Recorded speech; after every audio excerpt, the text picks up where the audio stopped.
What is up, everybody? It's your girl Jada Reeds here, aka Diamond, and today I wanted to just pop in like actual real time and do a what I'm reading, like one of those just like reading checkup videos, talk about what I'm reading, and talk about how I'm feeling about what I'm reading, because it's a lot and I just want to talk about things, and I want to just have just a candid discussion and just see if anybody else is feeling the same way that I'm feeling or what have you. But first, if this is your first time seeing my face or knowing of my existence, my name is Diamond or Jada Reeds. And on this channel, I like to do reading vlogs, book reviews, and everything in between. So if that is something that you're interested in, or if you like my personality, maybe you should consider subscribing. Okay, so let's get into it. Girl, let me just have some wine. Cheers to you. This is Mayomi 2021. It is a Pinot Noir red. So anywho, first let's talk about a book that I've DNF'd. And to be quite honest with you guys, like, I have no idea why. I just don't want to read this book. Hold on, because I like doing this. I have no idea why I don't want to read this book. First of all, it's The Death of Vivic OG by Apprentice. I got to chapter 10 in this book, approximately 45% through it, and I don't know, it's not sparking the joy that I wanted to spark. And I honestly think it's because of how I'm feeling about all the other books that I'm reading currently. Or forget all of the other books, the one book that I am currently reading that is taking over my mindset, my mental, just really frustrating me, opening my eyes, awakening me to things that I have been asleep from. And I am awakening, and I don't know, it's just like I'm engulfed in all of the right ways, and I feel wrong at the same time. And we'll talk about that book in a second. But I was also reading this, and I decided to DNF it for now. It deals with some heavy topics as well. This book follows a family. What is his mom's name in this book? So the book follows the mother of Vivic and his cousin. I'm so not invested, y'all. I forgot. So we have Osita. So Osita is Vivic's cousin. They're really, really close. And then it also follows Chica. I think that's his mother's name. I'm not quite sure. And of course, it is about a young man who shows up on the front steps at his parents' house wrapped in colorful clothing, and he is passed away, and it's Vivic. And the story goes into I'm even at a loss for words. The story talks about the precursor events leading up to what happened to Vivic, and it's beautifully written. I love the storytelling. I love the words. It's very rhythmic in a way. I already, like, when I first started reading, like on the first and second page, I already gathered the rhythm that Apprentice writes in. So it was very easy to read as far as that is concerned.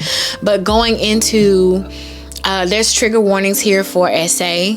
Of course, we don't know what happened to Vivic, but there's essay in here. There's a lot of trauma involved, things that are happening to Osita. I'm just really confused. And once again, if you watched my vlog about 7 Days in June, I just am not in the mood to read anything sexual. I don't want to read any sex scenes right now. I don't care how well they're written. I just don't want to read that. And so there's a lot of that in here. And there was just a really hard scene regarding Osita and this SA that might have occurred, but he was still kind of sort of waking up from it and not sure quite what happened, and just remember what happened to him. And of course, he was SA by, I don't want to tell the story just in case somebody wants to read it, but just know that I had to DNF it because I'm just not in the mood for a book like this. So I've DNF'd that, so that's the DNF that we have. I'm also still reading Alice Walker, which, like I said, is more, it's like a analysis of all of her work that she has written over time. It's just very informational, and there's nothing wrong with this. It's good to like poke in and out of, so I don't have much to say about this. I had to do a deep breath because this is the book that is taking me down through there, and it is Cast by Isabel Wilkerson. Cast: The Origins of Our Discontent by Isabel Wilkerson. And this book is the object of my frustration right now. And this book has me, in a nutshell, on a whirlwind, not in the best way. There's a lot of emotions that this book is evoking for me. Although I am feeling very sad when I'm reading it, I can't stop reading it. Therefore, it has completely like taken over my mind. I have forced myself to put it down and start reading another book that we'll talk about in a second. But I just wanted to sit with this a little bit, and I wanted to have a candid discussion with you guys about what is in here. So Isabel Wilkerson takes you on a journey of deconstructing the idea that America is centered or based on a racist system where you have a dominant caste, you have a dominant class, rather, white people, and you have a subordinate class, which is black people. So she's deconstructing that and basically saying that no, we're not based on class, because class is something that you can climb in and out of no matter your ethnic background or no matter your quote unquote race. And racism is not a real thing here either. Moreover, America is a caste system instead, which derives from India, and you have a subordinate, a dominant, and I forgot what she called the middle caste system. The subordinate caste system is, of course, African Americans. The dominant caste system is, of course, white Americans, nothing in between, just all white. And then you have the middle caste, forgot it, but it is consistent or contingent upon Asian Americans and Hispanic. And she goes through all of the highs for the dominant caste and all the lows for the subordinate caste throughout American history, where she cites so many sources. It's insane. And of course, me being someone who seeks knowledge, and I don't just read just to be reading, I read for understanding. A lot of these historical moments and figures and time that she's speaking of, I have done tons of research and of course tons of tabbing. But outside of the tabbing, I have to have my phone, my laptop, or my iPad near me because I want to research these people whom she's speaking of. I want to research these photographs and these documents that she's talking about. And it's not like fact checking because I know it's real, but I want to see for myself. And so I've done a lot of that over the past couple of days in reading this book, and it has just taken a lot out of me seeing some of the things that she's referencing in here. For example, lynchings, lynching photographs, stories about or stories leading up to a black person being burnt at the stake and parts and pieces of their limbs, trigger warning, being kept as a token. She talks about the Nazi Germany and how a lot of the Nazis took a lot of what was going on in America, and especially the American South, and liked it to the Nuremberg laws. A lot of the Nuremberg laws came from and originated from America and were just reworded and made more in a German aspect and applied to Germany during the Nazi Germany years, and how some of the things that were prevalent and present in America was deemed and considered too harsh even for Germany. There also, now, although my eyes are waking up or opening up to the things that I have forcefully been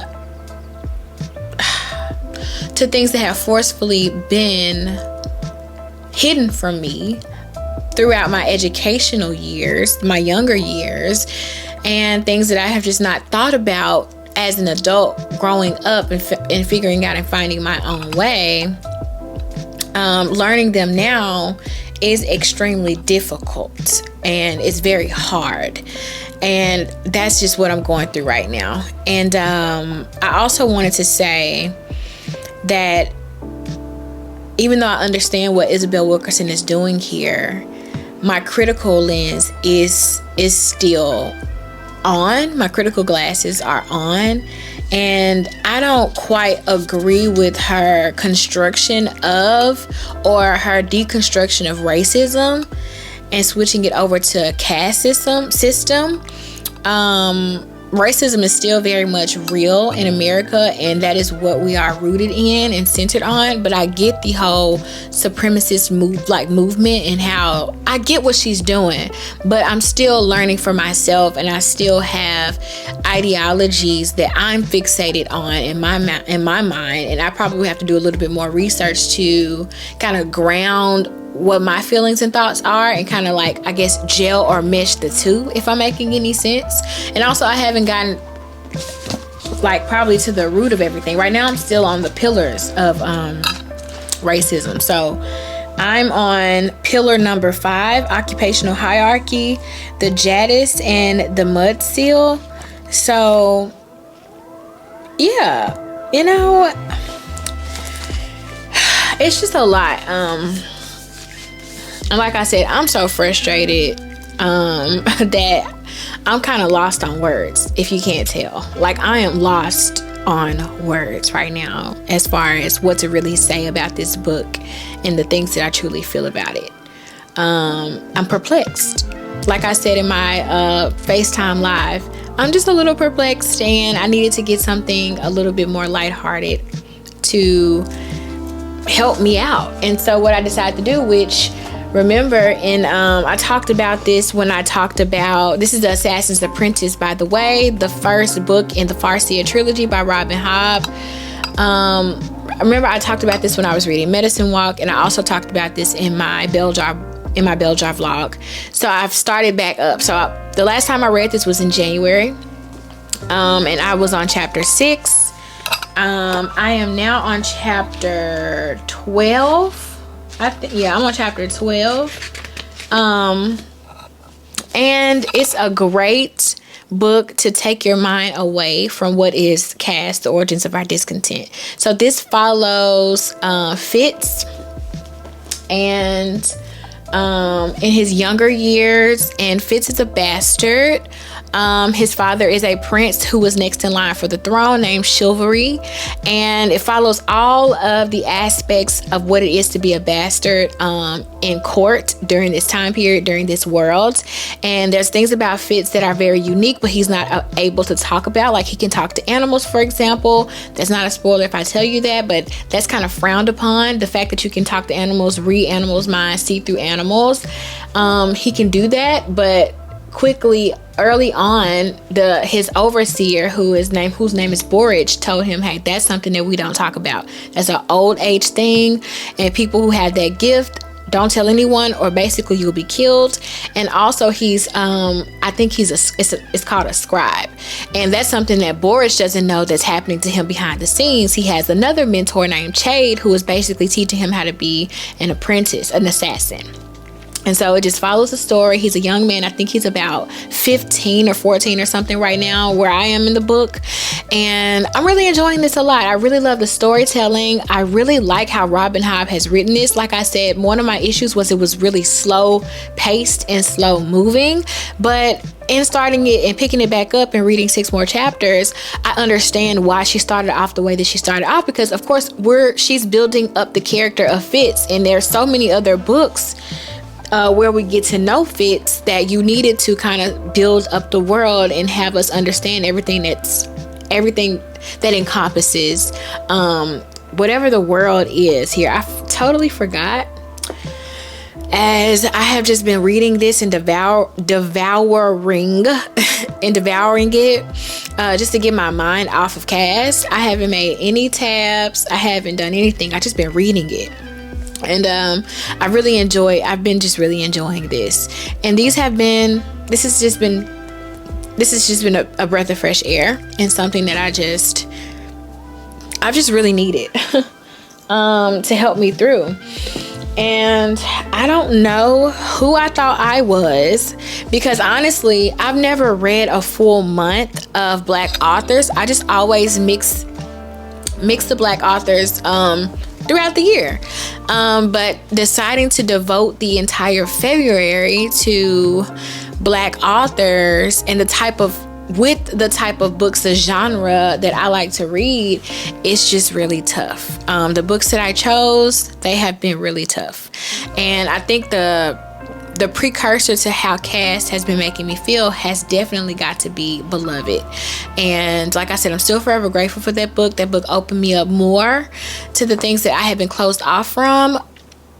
But I can't sit here and lie to you guys and say, that it hasn't. I'm not in a reading slump by any means. That's not what I'm trying to say. I'm not in a reading slump. It's just I am in a cultural. I'm at a cultural halt.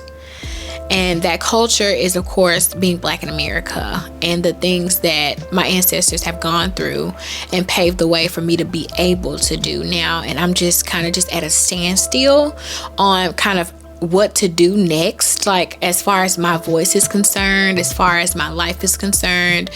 I'm even thinking about the things that I feel like I want to do moving forward for the rest of my days here on earth, because we're not tomorrow's not promised, first of all, and who knows how many more years I have here. That's how deep into the psyche these books have penetrated, and that's what I'm just here like to talk about, and I just want to have just an open dialogue and discussion about how these books are making me feel. I am still actively vlogging, but as I said, Cass has really done a number on me, so I don't even know how to even incorporate that into a video, if I'm making any sense. All in all, still, my reading for February for Black History Month is rewarding. It's just very, very hard, to say the least. So yeah, I just want to do just a quick check-in. Tell me about what you're reading. Tell me about how you're feeling about the books that you're currently reading. Where are we? February 20th. We have 9 more days left in the month. Let's have a discussion. Let's have a dialogue about the books in the comments. I would love to talk to you guys, and I might do an impromptu FaceTime call soon, tonight, tomorrow, who knows. If you are a creator and you haven't paid attention, there's a message in our emails and on the YouTube studio platform, saying that you can now have vertical FaceTime calls, which is great. I love that. Even though they've come out vertical anyway, it's more like an embedded type of software to where when you go live on your cell phone, it's just like if you were live on TikTok. It just automatically opens up as, like you're on your phone. So that's why it's more convenient for me doing it that way. So that's why I might do them more often, because I actually like that. I like that style of going live versus getting the camera out or being on the laptop. So that's why you'll see more of me going live like that. And I feel like it's more personal too, and personable, because we're friends. We're friends. So yeah, I'm done. I'm gonna probably sit here and read the rest of the night, and I'll see you guys in the next upload. Thank you so much for being here. Thank you so much for watching. And until next time, happy reading. Deuces.